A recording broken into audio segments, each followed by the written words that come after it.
3, 2, 1, and we're live. Hello, today I'm here with Marc Saxer. Marc is the head of the Asia department at Friedrich-Ebert-Stiftung, based in Berlin.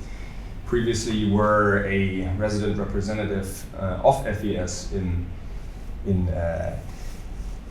Thailand, and after this in India. You specialize in democratization processes, transformation processes, and you've been a regular media personality also. I understand your writings have appeared in 12 languages, and your formal training was you're a lawyer and also political scientist. So I'm very, very happy to have you here on the show. It's a great honor. You're still very jet-lagged, but nonetheless we're doing this, so great to have you. Thanks for having me. Why don't you tell us a little bit about your work right now? I mean, you're in Berlin is obviously a very different job compared to when you were in the field, so to speak. How does your daily work look like? What are you doing? Well, right now, I'm basically just most of the time looking after our offices, that everyone has what they need, that they're safe, that we have good people working in the field. So it's more administrative, and on the other hand, we're also trying to communicate some of the developments here in Asia into the policy communities of Berlin. So that's more the communicative and consulting work that I do. And then there is this whole aspect of strategy, obviously. So where do we go from here? Asia is changing, the world is changing, so FES as well has to change. And I think that's the three pillars of my work right now. So when you are in Berlin working there with German politicians, is there a lot of interest in Asia? I imagine it depends on the country, but I mean, what is your experience there? Well, Asia is usually being considered the continent of the future, so there is actually lots of interest in Asia. Of course, it's a huge and very heterogeneous region, and not always very easily to understand from a perspective from Europe. So we have a lot of explaining to do, but that's our job, and we love doing it. So I mean, here in the Philippines, we always have the feeling we're a bit on the periphery, which, as we discussed, can be a good or a bad thing, right? I mean, like in terms of the Philippines, what do you think? What is like the interest in Germany? What is it about the Philippines? What's the perception about what's going on here?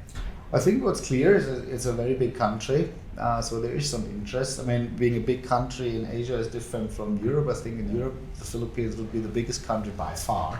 Yeah. And here it's a medium-sized population-wise. So I think it's all relative, obviously.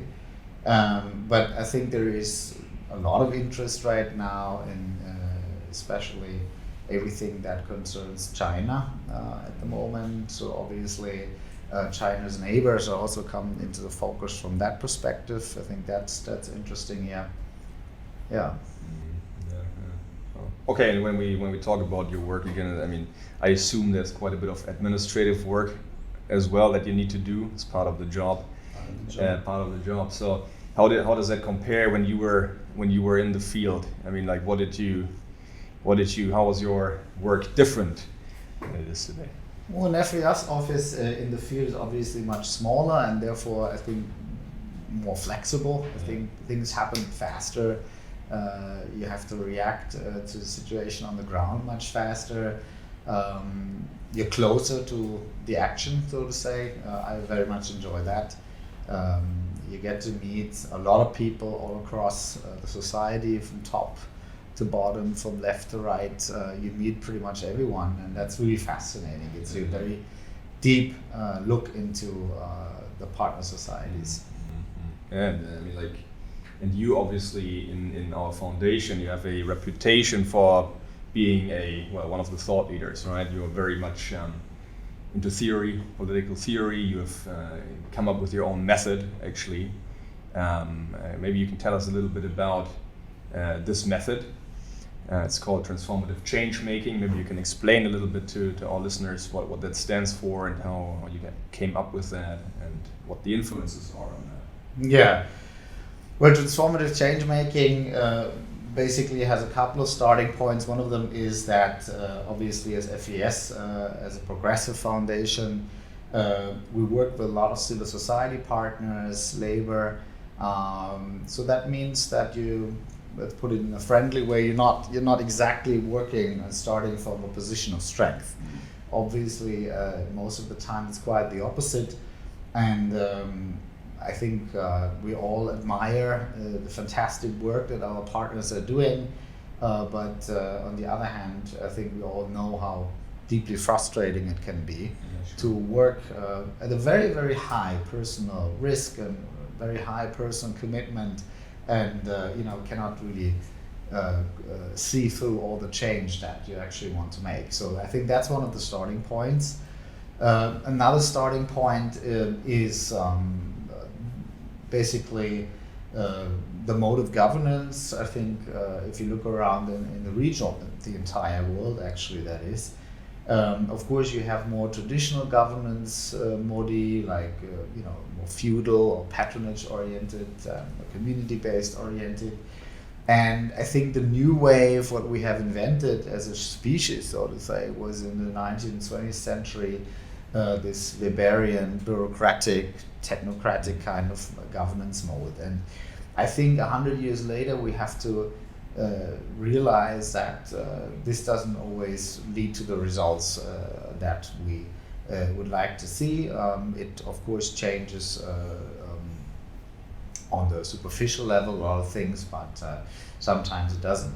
So I think these are two of the starting points where we were thinking, well, what would be a good way to really bring together communities in order to see through the changes that they want, in order to really transform the societies. I think we all are facing very similar challenges right now. Think about climate change, think about the aging societies, think about digital automation, all of these things, like really big structural, massive changes. And adapting to them, the kind of reforms that are needed across all the policy fields are absolutely massive. And it just appears that the way that we have been approaching this is not very effective. Sometimes it doesn't work at all. So the idea is to say, look, can we start the other way around, not by saying this is the exact outcome what we want, and how do we find support for that in society, but on the other hand, just basically bring together communities, bring together a seed community that first of all looks into solutions which are acceptable across many communities, and basically deduct the solution from there. I think that's basically the point. So what is a seed community exactly? It's one important term in this method, so maybe you can explain that further. What does it stand for?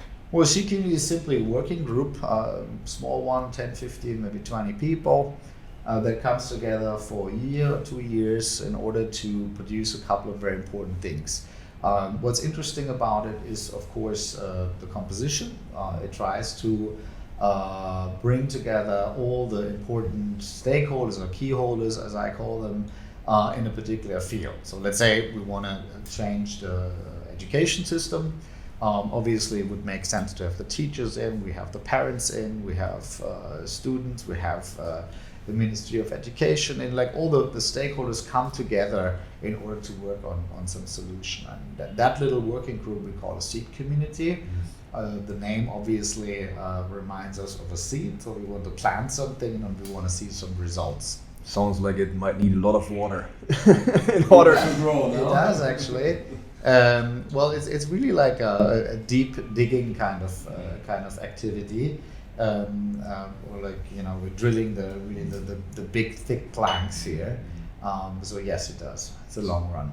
It's a process, right? So it's something that can take years, no? I would say a good seed community needs minimum 1 year in order to get done what it's supposed to do.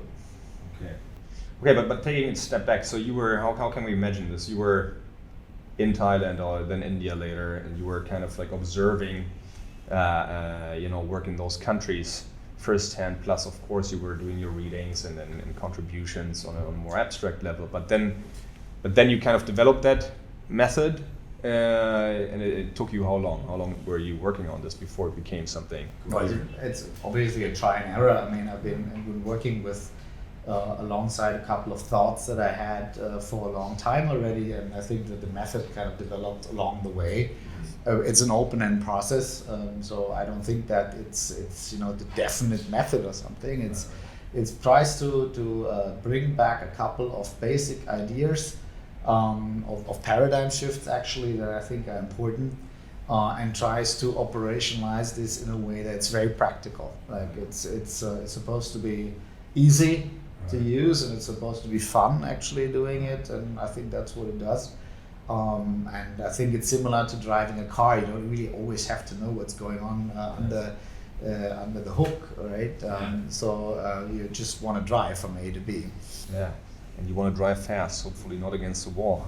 Yeah, no, definitely. Yeah. So okay, so and maybe in terms of influence, I mean, like theoretical influence on that method. I mean, what were the kind of impulses, the analytical approaches that influenced you the most? I mean, we've talked about Gramsci a little bit, Antonio Gramsci, the Italian Marxist political thinker. That was I think one influence. No, what else and why Gramsci?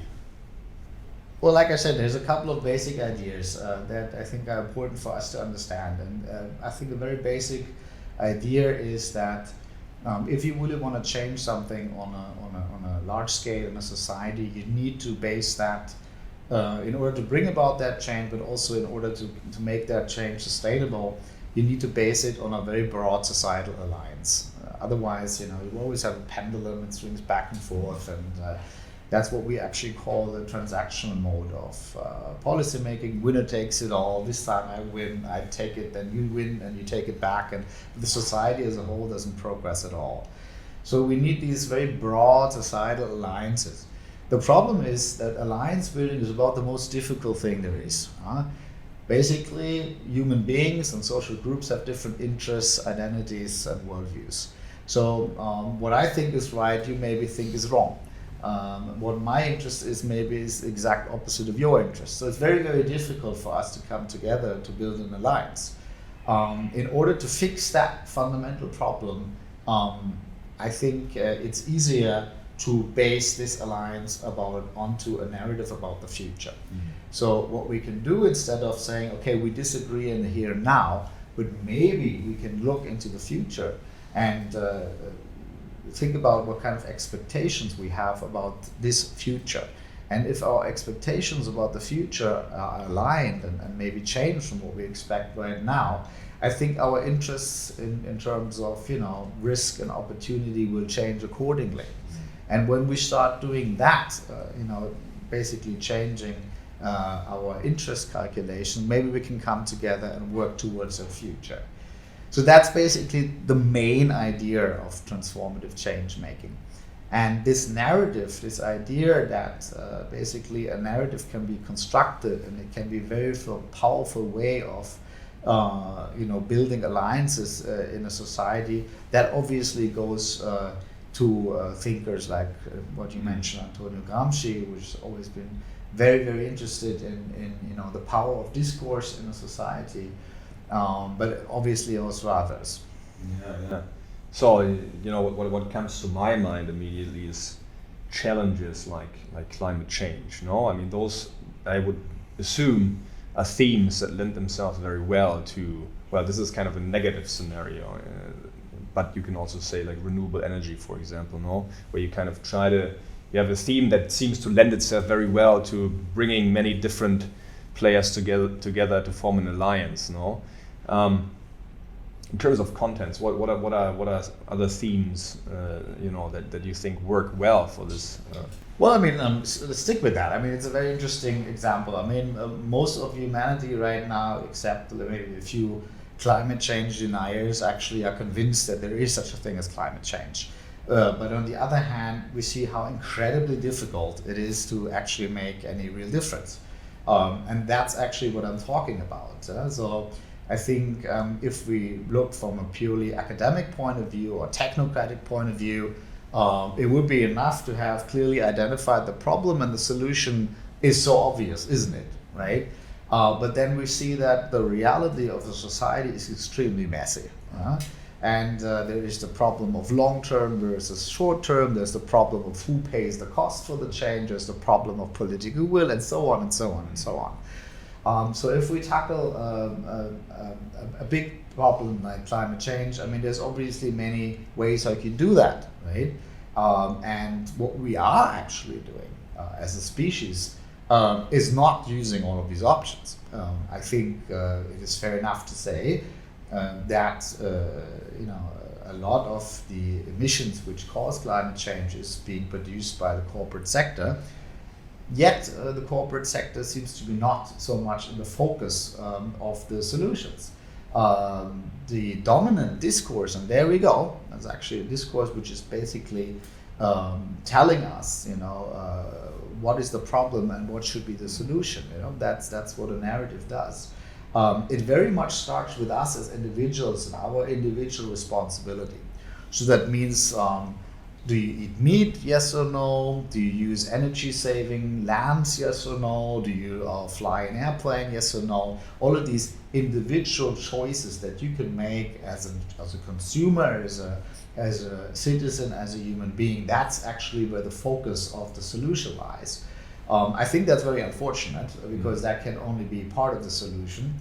And the other question, which is completely out of the picture, is that obviously individuals are not all equally equipped to do that. So I think when we come to this kind of what you call maybe responsible consumerism, it very much helps if you have the financial means to do so, right? So can you afford organic food, yes or no? I mean, I think you need a certain pocketbook in order to be able to afford that. Can you use, as you said, renewable energies? Well, for a lot of poor people, the only form of energy they can use is to burn a fire. So I think we need to be very aware of who pays the cost. And this is not at all theory. If you look at, for instance, what is happening in France right now with the Yellow Vest, I think it has been completely overlooked. Who pays the cost for climate change mitigation.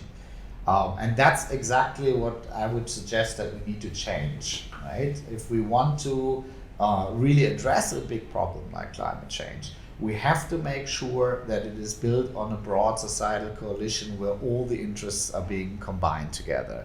And that is actually the real challenge. So if we stick with this example for a minute of the Yellow Vests in France, so basically what you're saying is then that Macron in the TCM terminology made a mistake because he didn't really bring those yellow vest people on board, the lower middle class, right? They had no buy-in into the changes that he made, which were supposedly helping to mitigate raising fuel prices, etc., to fight climate change. I mean, this is one of the selling points, right?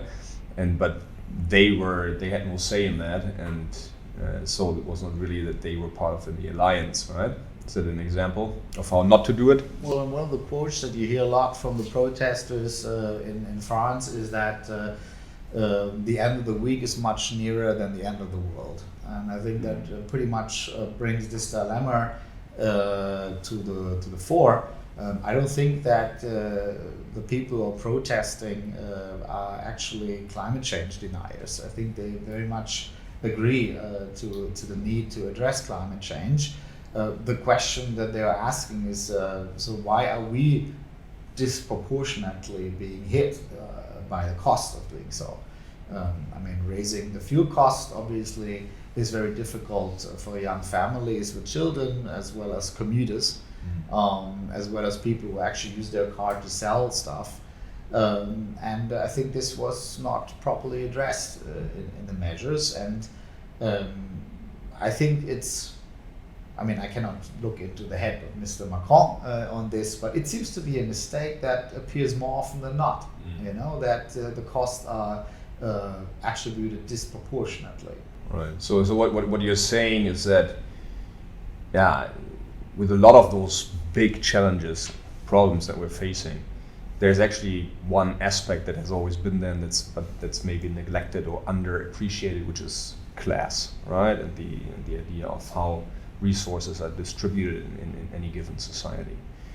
Why has that kind of fallen out of fashion? I mean, it seems to have been something that in the last century, for a long time, it was kind of the main discourse among intellectuals, but not only among intellectuals. But now, for the past, I don't know, decade or so, we've seen some kind of shift, toward maybe more identity politics, other things that are on the minds of people. Why is that so? Well, maybe we don't go all the way back, but if we look at Western societies after the Second World War, I think you can distinguish the three phases.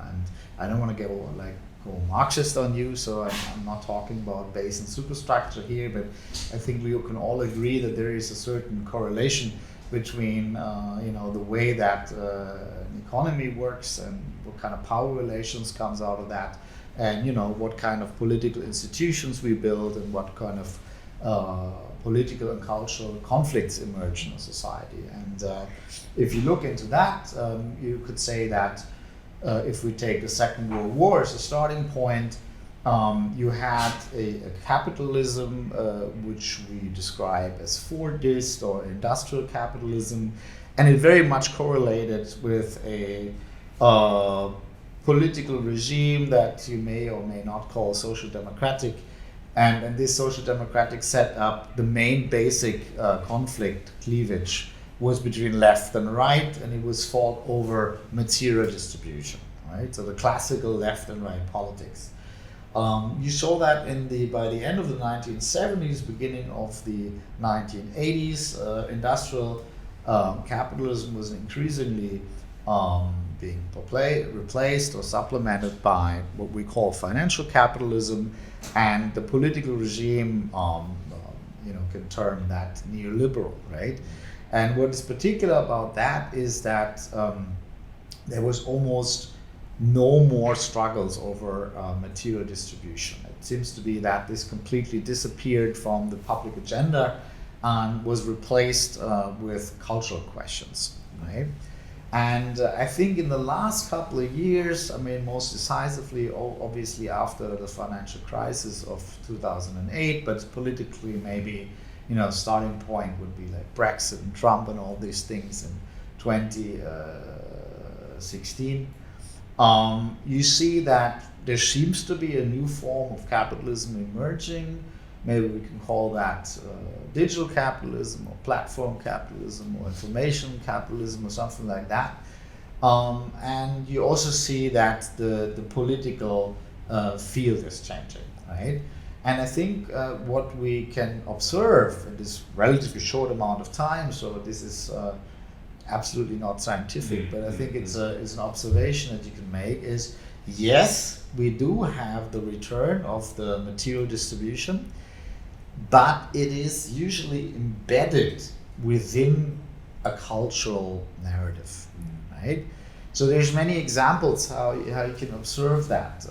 For instance, I think one of the pivotal phenomena that we have seen in Europe over the last couple of years was the refugee crisis, right? Yes, in the refugee crisis there is a material distribution angle. There is a competition over housing, over jobs, over access to welfare. But the way the society negotiates it, the way that the society fights over the question, is very much framed in terms of Islam, in terms of cultural clashes and something like that. You can actually make a lot of examples, Brexit and Trump, where you had the question of the Rust Belts being devastated, or the NHS in Britain. These were material distribution questions, but they were being framed in cultural terms. So I think this is actually what we see right now, and you will see that the political proponents who actually bring this conflict to the fore will be along these conflict lines. Is that a phenomenon that you observe in the West mostly, or is it something that holds equally true for countries like the Philippines? Well, I think that this is something that you definitely observe in the West, but I think certain elements you see all over the world. And I mean, I must say that I'm absolutely not a fan of the term populism. You know, one man's populist is another man's freedom fighter, in order to make a pun out of it. It's usually a label that you put on the people that you don't like, right? But I'm not saying there is no such phenomenon, right? And the phenomenon that you see is there is a new form of politics emerging. And this new form of politics, I think, has its roots into some very observable hard facts. You see that big structural changes are happening: globalization, digital automation, migration, climate change. I think what's also very observable, right or wrong, is that people are afraid of these very abstract changes that are very difficult to understand what kind of impact they have on your life. So I think you see across the board a feeling that there's a loss of control over your own life. There's a feeling that your community life is under pressure. You feel a bit lost. There's worries about the future of your children. These kind of feelings are very prevalent all over the world. And people, I think, are longing to hold on to something. Kind of nostalgia maybe also for the past. Well, I mean, maybe just to know what their place is in the world, and that that there is some sort of standing. I mean, it's basically about getting a grip in the vertigo of change. I think the world is changing very, very fast, and that can be quite frightening. And the people want to hold on to something which is valid for them, and they want to know who is us, who is we, right? And that's basically the fertile soil onto which the populist politics is built upon, right? Because if there is, let's say it's called fear, even though it's another problematic term. Well, I can do all sorts of things with that fear, right? I can give you all sorts of simplistic answers to that. Right? I can direct these fears, which are being driven by very abstract forces, and I can say, look, this scapegoat over there, that's the one that's actually causing all these problems. So let's concentrate on getting rid of that scapegoat, and maybe everything will be all right again. I mean, that's where we enter the populist policy mode, and I think that's a phenomenon that we see all over the world. I mean, it's very interesting. Maybe to elaborate a little bit further on that point, the Harvard professor Danny Roderick, I don't know if you're familiar with him. He basically said, okay, populism is a result of globalization and the kind of reaction toward it. Globalization obviously creates winners and losers, and then as a result of that, you see left-wing and right-wing populism. I think it's a very good point that he has. I mean, like, how would you say left-wing and right-wing populism are different? Are they all that different? And what is he? I just get one step back. I'm a big fan of Danny Roderick, but the winners and losers of globalization, I think, again, we have to see through the prism of subjectivity.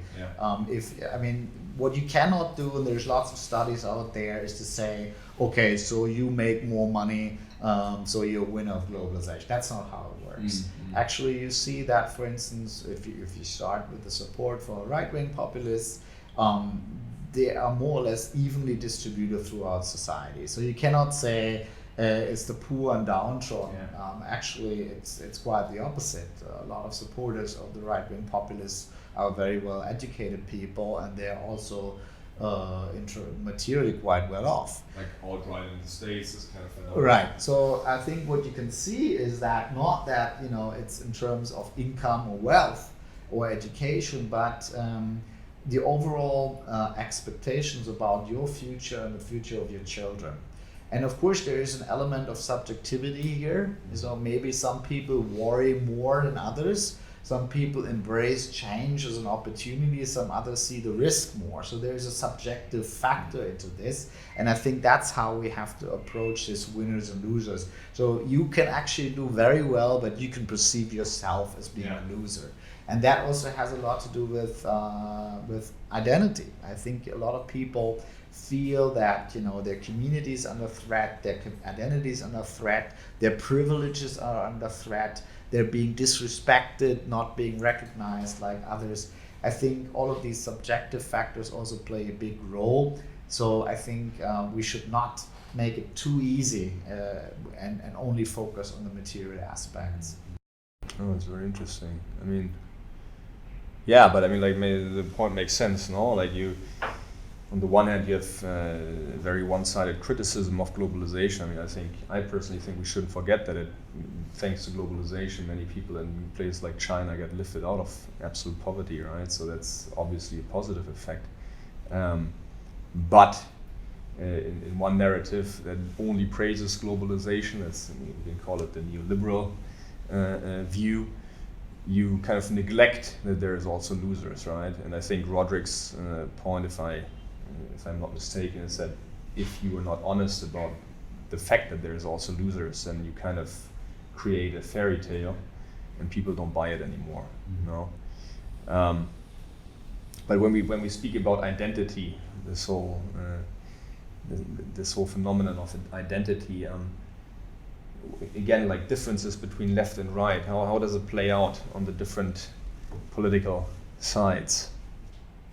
Well, I mean, this is a very, very interesting question, why certain issues suddenly skyrocket to the top of an agenda, right? And I think, you know, is it a coincidence that in times of such rapid change, identity plays such a enormous role, right? I think it is related, and I think it has a lot to do with this perception that there is fast change, and that is, I think, good enough for everyone as long as you have the feeling that you're still in control. And I think this loss of control is a very, very important factor. And this control, of course,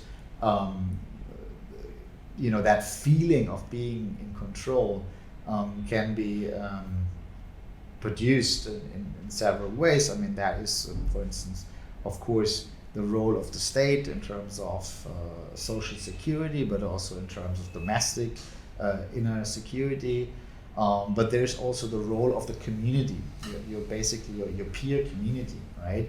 Which gives you the feeling that you have control over your everyday life, you know, and that you can actually determine what's going to happen and how your life is being shaped, which again also has to do with democracy, by the way. So I think this is something that's under threat, and then I think that's also where the identity question comes in.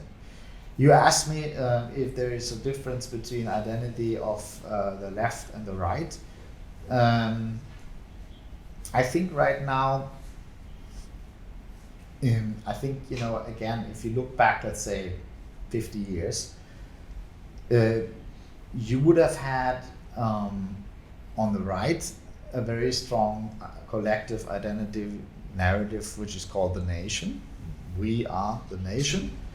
And I think the left always felt quite uncomfortable with that because of all the terrible things that have been done in the name of the nation. Well, especially in places like Germany. Exactly so. Right? But not only in Germany, but in particular in Germany. And I think this is increasingly being replaced by other identity discourses that have to do more with you as an individual or maybe as a subgroup. So think about all the emancipation movements that we had, the civil rights movement, the LGBTQ movement, and so on. So it was very much about the recognition of your identity, right? Which had, you know, all sorts of political struggles. And I think what you have seen in the last couple of years is that the right wing is actually mirroring this now. So what you see, what Trump and others are doing is basically white identity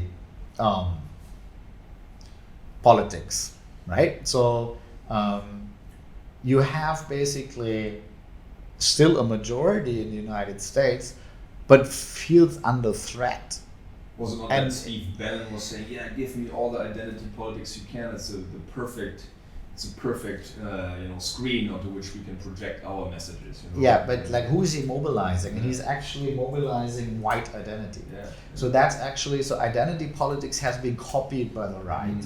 And it works obviously perfectly for them, because if you are the majority but you feel like a minority under threat, you have the people mobilized, but yet also you have the means in order to get whatever you want. And I think that makes this a very difficult road that we have traveled. And I think we as progressives need to think about ways to getting beyond this identity deadlock now. When I say that, obviously I'm not saying that we should give up on the progressive struggles for recognition, but I think we have to think new in terms of how do we organize our struggles? How can we, again, coming back to transformative change making, put them on a broader basis? How can we actually describe who that we is that we have to talk about in order to address the fears of identity loss, but also in terms of answering questions like distribution, in terms of, if I have to share with someone, who's that someone? Who is we? So there's a lot of questions which are at the very heart of the progressive agenda that can only be addressed if we can answer that, who is we? And for that, I think we need bigger groups than just smaller and smaller and smaller identity groups. I mean, which has been, the identity politics approach has lately, for some time, actually been pretty harshly criticized. By I'm thinking of people like Mark Liller in the United States, right, who've basically argued progressives, or in the States, liberals, should go back to appealing to their core constituency, like the working class white guys that have been somehow neglected, right? And that there should be linked to that some kind of pride into, in that case, being an American, and kind of being there for your community and doing your duty, your civic duty, etc., etc. And that identity politics has actually been a poison and kind of like has been only helpful to the right, right? So I think this is his argument. I don't really share it, and I think you also have some thoughts on that. But there's this conflict, obviously, between the one camp that seems to suggest we should continue with identity politics and stress those individual rights and this kind of progress that we have in mind there. And on the other side, you have a different camp arguing, no, actually what we should be doing is going back to our roots, no? So what do you think would be the best strategy for progressives? Well, I think one of the major shortcomings of Marxism, at least in the interpretation that was prevalent in the Western countries, was that it considered these struggles for recognition as secondary struggles, and I think that was wrong. So I think whoever argues that, forget about identity, let's go back to class, that's not going to work. I think we have to have an intersectional approach where you can actually bring all these struggles together. I think where the criticism comes from, and I think here it's maybe more interesting to listen to Nancy Fraser, is to say that maybe, just maybe, some of these struggles have maybe inadvertently become handmaidens of the neoliberal agenda. So by a lack of focus on the question of material distribution, and by taking over a certain, let's say, thought figures that are actually prevalent in neoliberalism, for instance, the very high focus on the individual and its rights, right, instead of collective action. Maybe, some of these struggles have done the bidding for the neoliberal agenda altogether. And that, I think, we need to be correcting. But let me rephrase that again so we're absolutely clear. I think what needs to happen is that we need to find a new broad alliance between all these struggles in an intersectional way, and not, stopping one for the other. Sounds good, but I mean, like, just to play devil's advocate here for a sec, it also sounds like you try to combine very complex things, and is it possible to actually create a compelling narrative or story or something that people can actually identify with? Or is that, I mean, it sounds quite challenging to me, because again, you try to combine different things, no? I think I would actually put it the other way around. I would say that only in total theory these things are not connected. I think you will be hard pressed to find any identity issue, and I don't really like that term either, by the way. But you will be very hard pressed to find any identity issue which does not have a distributional angle, and vice versa. You know, I mean, class is also an identity, and the working class. You know, if you talk about you know, the consciousness of the proletariat has been going to great length. I think these two things are naturally interconnected, and that's why we also have to, you know, organize our struggles accordingly. So those are kind of the very broad, obviously, topics and challenges that you're thinking about, that you're working on, that are not only important to social democrats in the United States or Germany, but also in other places of the world. But I want to talk a little bit about the domestic side for you, which is now Germany. I mean, have you also, you know, have you been involved with the kind of reshaping of where SPD, the Social Democratic Party in Germany, where they stand, how they should position themselves, and are those kind of issues that we just discussed, is that very much on the agenda there right now? Well, for the SPD, it's very similar to a lot of other political parties as well, is that you basically have almost, you can say, a schism between two ways of looking at the world right now, and normally this is being framed in terms of cosmopolitan versus communitarian. You know, it's basically two positions how you should address all of these issues that we have discussed so far, right? And between those two schools of thought, there is, you know, lots of debate, discussion, you know, how to approach all of these issues. And, you know, this is something that you see in the left party, that is something that you see in the CDU, and that is obviously something you see within social democracy. So there's basically one school of thought which would argue in a communitarian way, you know, social democracy, or in other countries it's called labor, has been the political representation of the workers in particular, and of the weaker parts of the society in general. And this is basically the historical mission, and this is the clientele that these parties need to represent. So there needs to be a refocus on the interests of this core traditional clientele, and that would mean a refocus on the issue of class.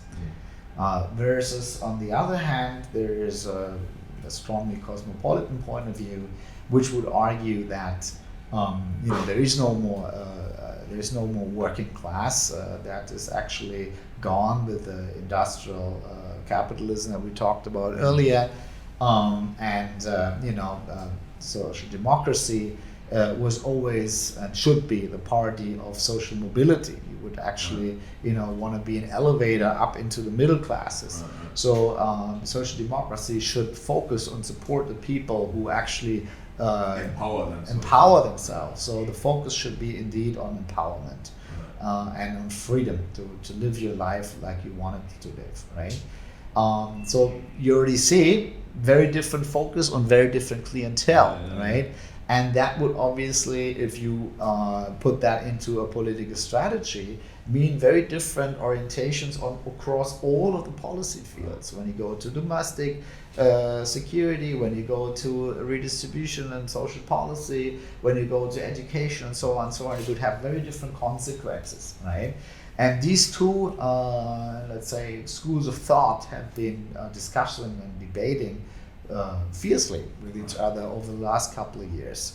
My position is that social democracy always was and always should be an alliance between the workers and the enlightened middle classes, and we should go to great length to keep this alliance.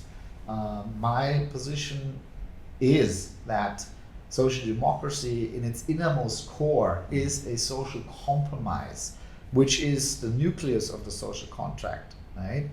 And that's actually also where it becomes relevant for Asia, because these great transformations, can only work if we put capitalism to good use in order as the engine of wealth creation, but in the interest of the society as such. So you basically need a broad societal alliance which can actually bind those forces, put them to good use, and create the institutional architecture above it in order to put rules and regulations into place, and basically determines who is we, who has to do what's the division of labor, and how do we share with each other. That's basically the social contract. And for that social contract, you need a social compromise between major or the main social groups in the society. And I think this is something that is a message also that would be very interesting here in Asia, where we have the same great transformations, but this social compromise between the powers that be and the new middle classes and elites that are coming up, this compromise in most cases has not been struck. In some of the cases it has. Think about, for instance, South Korea, very interesting case here, but in many cases it has not. And that's why we see so many conflicts. This is why we see such a polarization in politics. And this is why we see one cycle after the other of crisis, political crisis, instability, and unrest. Yeah, I mean, if we stick, again, obviously, if we stick with the German example for a minute, it's not the same as in a country as the Philippines, but so for 1 minute, like for a party like SPD in Germany, there's also, of course, some competition in that field. Now you have the Green Party, you have the left, Die Linke, which is basically to the left of SPD. And so where is the difference actually? Where should SPD position itself there? So that's, I think, also in terms of identity of the party, one question, no? And then somehow linked to that in a country like the Philippines, I think social democracy is starting as a concept from a very different position as opposed to Germany, even though we're not doing very well.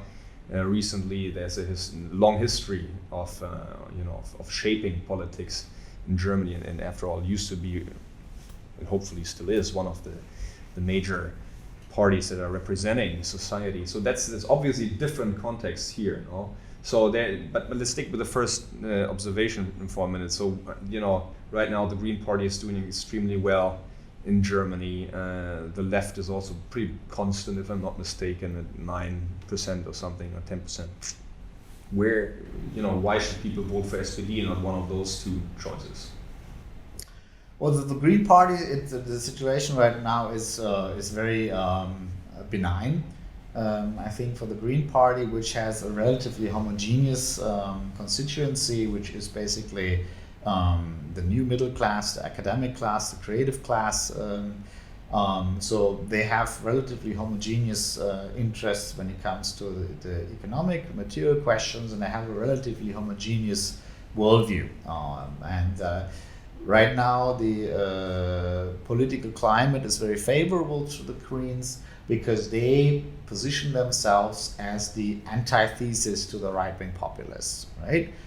So if you look at the political field through a lens of morality, and you basically look at it as a struggle between good and evil, something to say.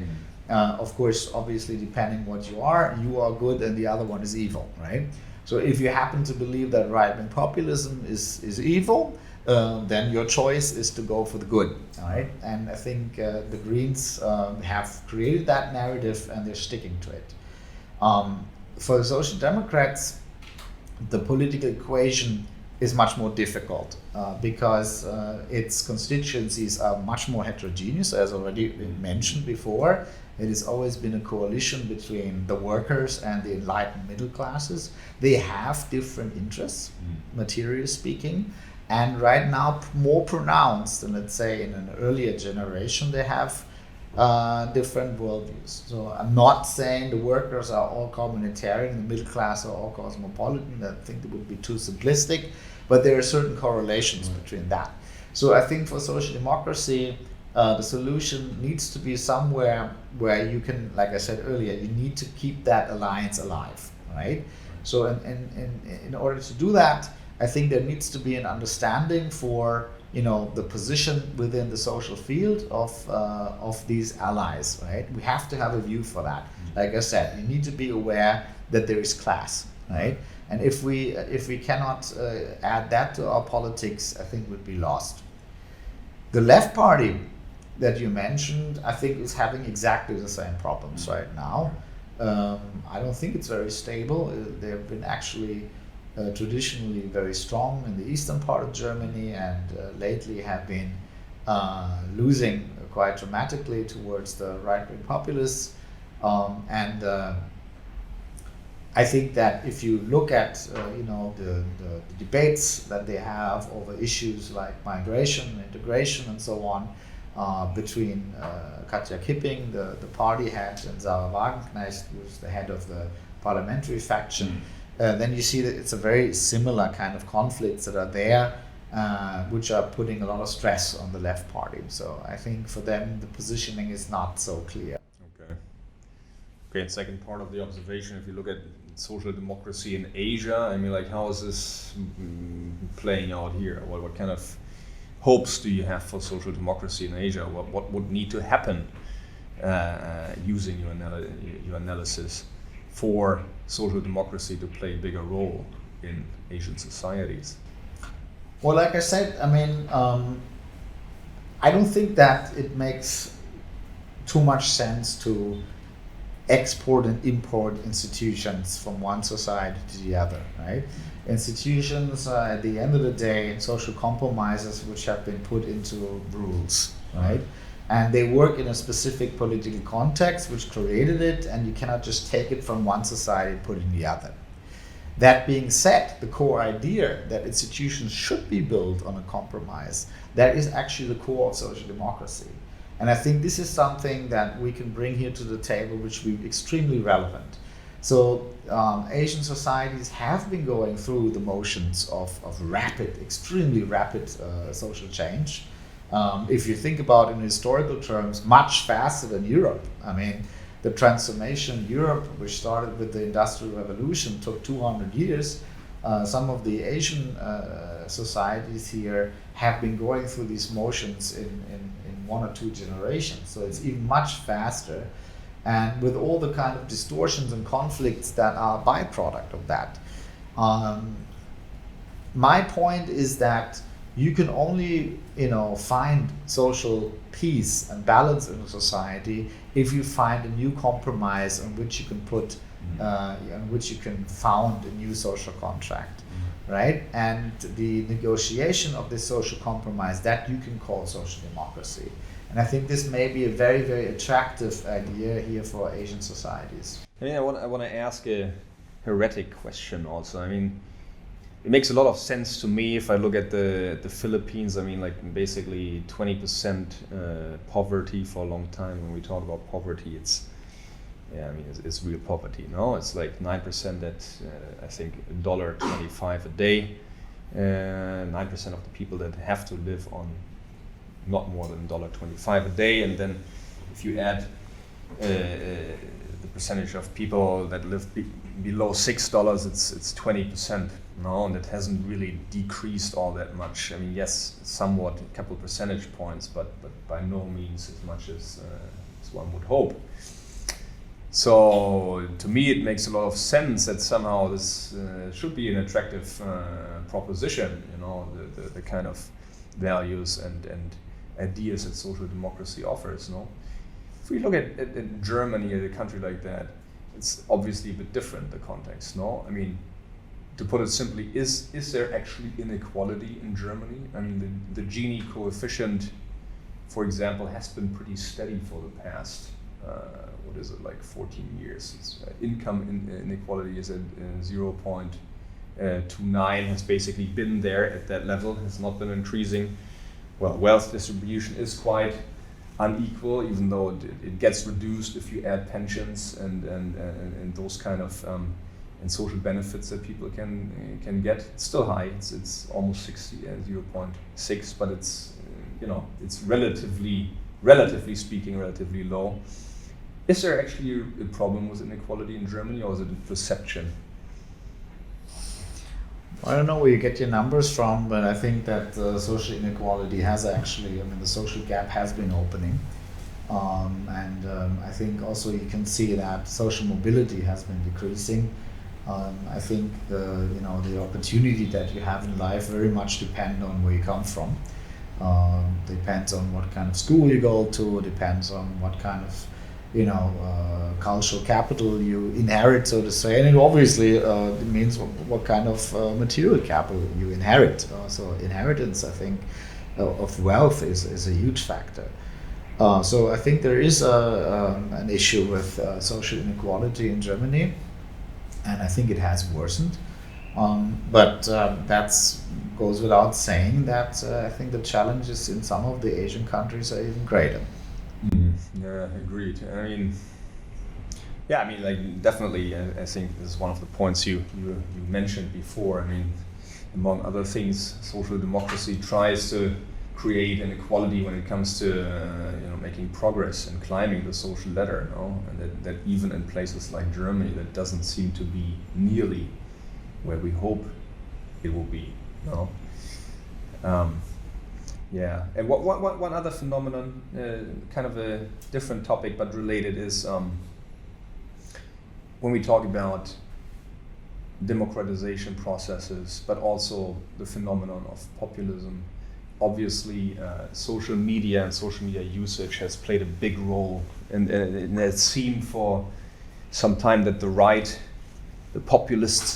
populists have been more social media savvy, or their supporters at least, than the progressives have. What's going on there, and what about the usage of social media for progressives? What kind of potential, and also potential traps do you see there?